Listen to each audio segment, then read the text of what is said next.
Action. All right, good morning. My name is Eric. I run a little company called Camp Gear Center, and I wanted to do a review on the Sea to Summit cone coffee maker. Starts out kind of flat, actually very flat, about 1/2 inch. It's about 4.5 inches wide, and it stores pretty flat in your bag. When you're out camping or even hiking and you want to make coffee, you don't want to bust out, like say you're camping and you don't want to bust out the big, huge cook stove and boil up a bunch of water to just make 1 cup of coffee. So I always carry this little guy with me, and it folds out flat. It's made out of silicone, so when it pops up, makes a nice little cone filter. And what I do is, and you just put that on top as a drip maker, put it on top of your mug, put your coffee grounds in here, put in your hot water, and you're off and running. So what I like to do first is I'm going to measure out the amount of water in my coffee cup that I want to heat up, so I know how much water to put in my pot without the weeds. And then I will heat this water up while I talk about some of the features of the coffee pot. So let me just get this going. Oh, you're knocking light on me. That's all right. We have ways to make it light. What's that, my little? Yeah. So with my little cook stove, sometimes I've been using it a long time. So sometimes the piezo lighter doesn't work. So I always keep my flint and steel in my cook set, because sometimes I'm cooking with fire, and if I need to give my stove a little bit of help, I can throw a spark at it and light it up pretty easily. So I'll put links to all my gear that I'm using today down in the bottom of the video. So first one being, a lot of them happen to be, no, I guess just one, Ultimate Survival Technologies. I like their products a lot. One, they're orange, so you can always find them in your bag, and 2, they just work. So I pre-measure in my coffee cup the amount of water that I'm going to heat up for my coffee. So the Sea to Summit cone filter maker is what we're talking about today.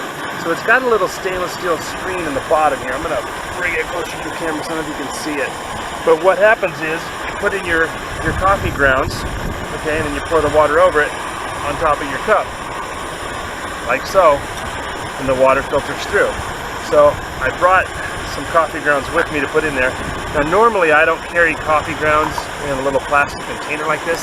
I keep them in a Ziploc bag, or if I'm out camping with the scout troop, I'll just use the troop coffee. And again, like I said, instead of firing up the big huge coffee pot for just 1 cup of coffee or even 2 cups of coffee, I can just use this little drip filter, and it's much more efficient and faster too. My water is just about at temperature, so I can get that going. I'll set my coffee filter down on the bag because I don't want to get a bunch of dirt and stuff at the bottom. Now, I've also not grown up enough to not do cream and sugar in my coffee, so I'm okay with that. So again, I usually keep that in a little Ziploc bag as well, or I usually look at little pouches. So I've got hot water. I'm gonna turn off my stove. It's actually a pretty good boil, so it's gonna be really hot coffee. It's probably a little hotter than I'd want. So then you just take your hot water and pour it into your cone filter. I don't know if you can hear it with the wind, but it is actually filtering through. Now, a couple of words on coffee grounds. If you use a pretty coarse ground of coffee, water's going to go through pretty quick, and coffee will be pretty weak. If you use a fine grind of coffee, it's going to take longer to go through, and you'll have stronger coffee. Also, it depends on how many grounds you put in there as well. So you can see that my coffee is going through, and it is going fairly slow. So I've got to actually grind my coffee at home, and it's a French press grind.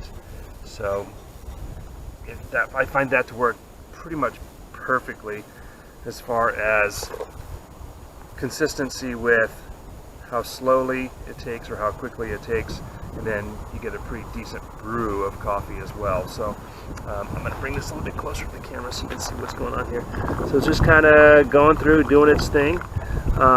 Sometimes if you have to give it a little bit of help, I use a spoon, or quite honestly, if I'm out camping, I find a stick and I can kind of stir it and kind of help get, sometimes the grounds will stick to the side after the water's gone through, so you want to get that down into the middle of the cone so that you're getting as much out of the grounds as you can. But that's pretty much all it does, and it's just going through, doing its thing. I'm going to give it another couple stirs. I do like this for a couple of reasons. Where'd my stick go? Luckily, I'm out in the woods. I got plenty of sticks.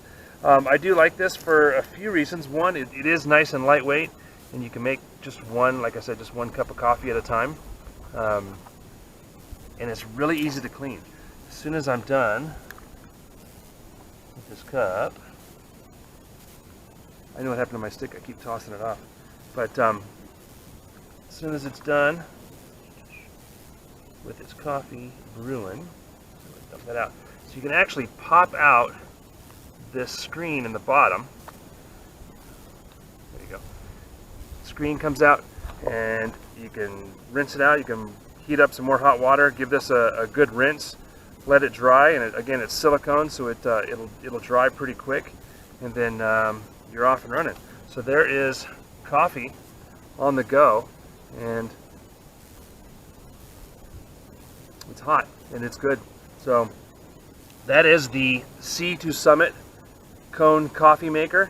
Highly recommend it. Again, I'll put a link to where you can purchase yours down below if you want.